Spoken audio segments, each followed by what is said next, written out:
Nicki Minaj vient de faire ce que personne n'avait osé faire avant elle, applaudir publiquement une menace militaire américaine contre le Nigeria. Oui, vous avez bien entendu, pas une chanson, pas un clip, une menace, une vraie, signée Donald Trump, soutenue par une icône de la pop mondiale. Dans le vacarme des réseaux, la frontière entre art et diplomatie vient de se briser et ce fracas résonne comme un coup de tonnerre sur toute la planète. 1er novembre 2025, le monde découvre un message de Donald Trump sur sa plateforme Truth Social. Il accuse le Nigeria de laisser massacrer des chrétiens et promet que si rien ne change, les États-Unis interviendront militairement. Les mots exacts: nous protégerons nos frères chrétiens, l'armée américaine est prête. Des phrases qui sonnent comme un ultimatum. Le Nigeria, c'est plus de 200 millions d'habitants, une mosaïque de peuples, de religions, d'histoires, un pays où la tension entre communautés est déjà à son comble. Pendant que les diplomates tentent d'éteindre l'incendie, Nicki Minaj entre en scène.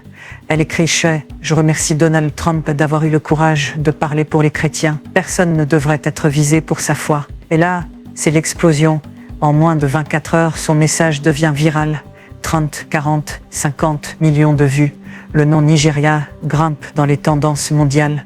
Certains applaudissent. Enfin, une célébrité qui ose parler pour les chrétiens persécutés. D'autres s'enflamment. Tu soutiens Trump? Tu soutiens la haine. Les plateaux télé, les talk-shows, les radios, tout le monde en parle. Une star de la musique se retrouve désormais au cœur d'une crise géopolitique.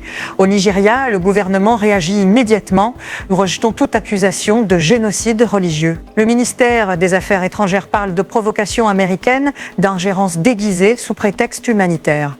Mais la phrase est déjà partie. Le mal est fait. Les chrétiens nigérians se sentent entendus, les musulmans nigérians se sentent accusés. Et le pays, déjà fragilisé par les violences intercommunautaires, se divise un peu plus. Une rappeuse a allumé la mèche d'un débat mondial. Les réseaux deviennent un champ de bataille.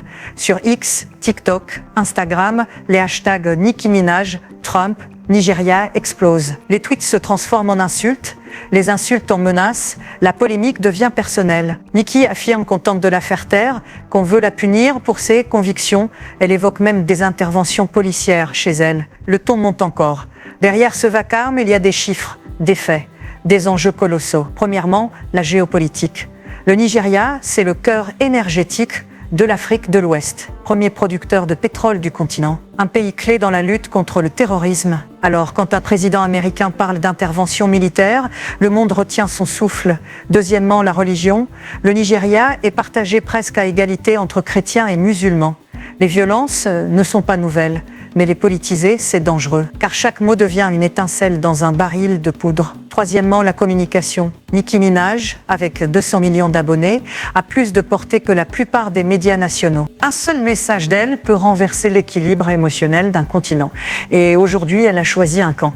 Enfin, la symbolique, une artiste noire américaine, issue d'une diaspora, applaudit un discours d'un homme souvent accusé de racisme. Une contradiction brutale, une ironie politique, une tragédie médiatique. La question est simple, Nicki Minaj a-t-elle voulu défendre les opprimés ou vient-elle d'offrir à Trump la plus puissante publicité gratuite de l'année? L'affaire n'est plus musicale, elle est diplomatique. Une phrase sortie du cœur d'une chanteuse a touché la corde sensible d'un continent entier. Le Nigeria se bat pour son image et Nicki Minaj pour sa conscience.